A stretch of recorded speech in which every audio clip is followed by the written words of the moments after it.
तो trigger point कौन सा था वो कि भाई ये अब ये करना है पक्का? ट्रिगर पॉइंट बड़ा कोई- दिलचस्प था। अच्छा। मैंने अपनी एमए ख़त्म करने के बाद, जब मुझे नहीं पता था कि क्या करना है, मेरा एक दोस्त है बहुत अच्छा, हम्म। उसने मुझे कहा यार, मैं वो लॉ फैकल्टी में था हम्म। और वो लॉ में चले गए बीए के बाद, तो वो लॉ फाइनल ईयर में आ गया था।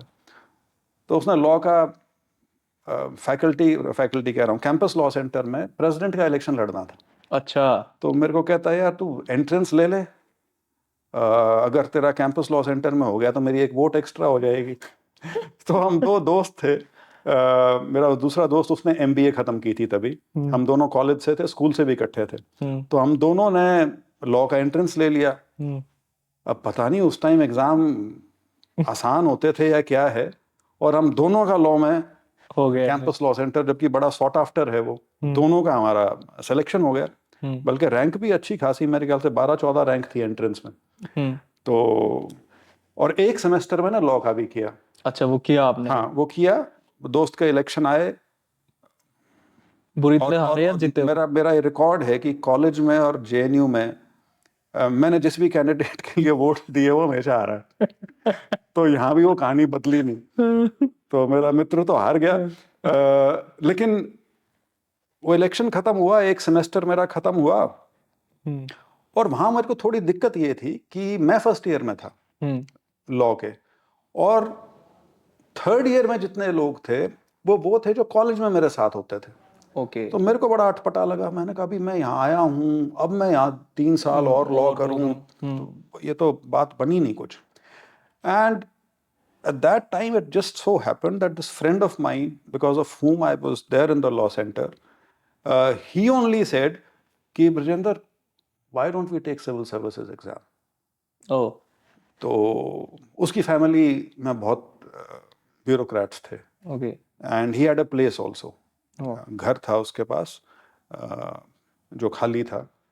सो वहाँ से शुरुआत हुई थी। So it's not as if it was a conscious decision.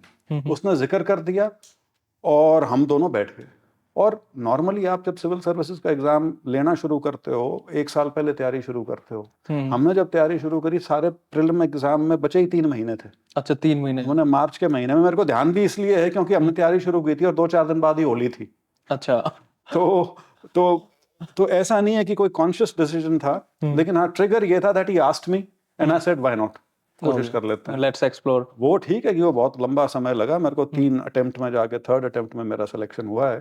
But in a way that was the trigger, and also the point कि कुछ करना है। लेकिन तब भी मैं ये कहूंगा, मैंने जब एग्जाम लेना शुरू किया तब भी बड़ी दिलचस्प चीज है, मेरे दिमाग में ये नहीं था कि ये एग्जाम सर्विस तक है।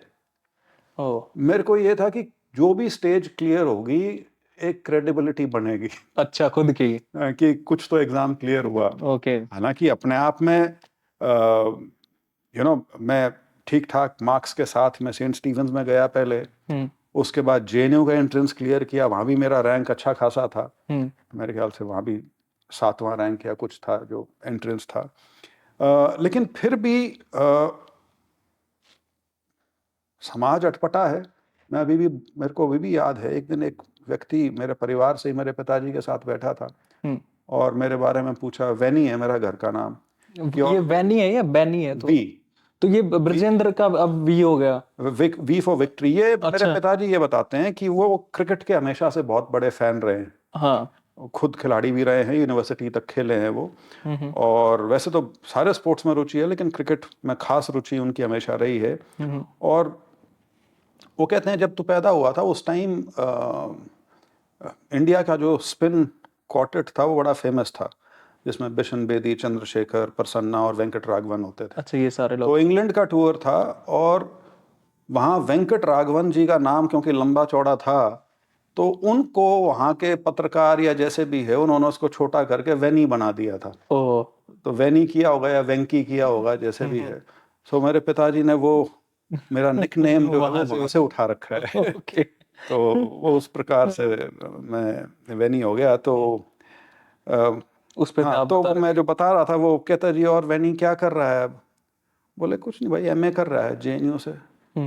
तो एक ऐसा व्यक्ति जिसने खुद शायद 12वीं नहीं कर रखी और वो एक ऐसा व्यक्ति जो जेएनयू से एमए करने लग रहा है, उसके बारे में कहता है ये जी एमए उम्मा तो यूं है।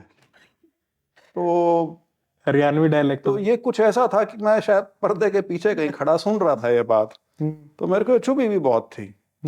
तो इस तरह की कुछ घटनाएं हुई थी जिनसे ये तो मुझे समझ में आ गया था कि कुछ करना है। But as I said it was not planned कि करना क्या है। उसमें तो वो जो मेरे दोस्त ने जो मेरे को जस्ट ऑफर ही मेड कि तैयारी करते हैं, तो बस वहां से शुरू हो गए।